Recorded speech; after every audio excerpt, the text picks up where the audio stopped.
নরম সুরের সঙ্গীত বাজছে। ছোট মেয়ে লুনা হাতে লাল বেলুন নিয়ে আনন্দে লাফিয়ে লাফিয়ে হাঁটছে। লুনা, ইয়ে, আমার সুন্দর লাল বেলুনটা! হঠাৎ এক দমকা হাওয়া আসে, বেলুনটা হাত থেকে ছুটে যায়। লুনা, আহ না, ফিরে আসো! বেলুনটা উড়ে যায় অনেক উঁচুতে, গাছের ওপর দিয়ে, নদীর ওপর দিয়ে, এমনকি একটা ঘুমন্ত বিড়ালের ছাদের উপর দিয়েও।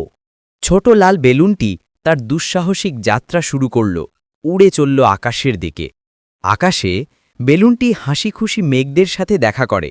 মেঘ ১, হ্যালো লাল বেলুন। বেলুন, হাই, তোমরা কি লুনা নামে একটা মেয়েকে দেখেছ?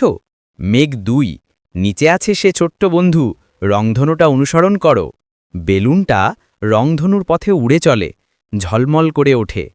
আশা আর রঙের আলোয় বেলুনটি রংধনুর পথ ধরে ফিরে চলল ঘরে। বেলুনটা ধীরে ধীরে লুনার পাশে এসে নামে। লুনা হাসে আর বেলুনটাকে জড়িয়ে ধরে। তুমি ফিরে এসেছ, ধন্যবাদ রংধনু।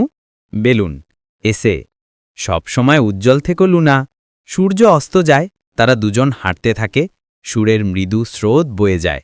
কখনো কখনো আমরা দূরে চলে গেলেও ভালোবাসাই আমাদের ঘরে ফিরিয়ে আনে।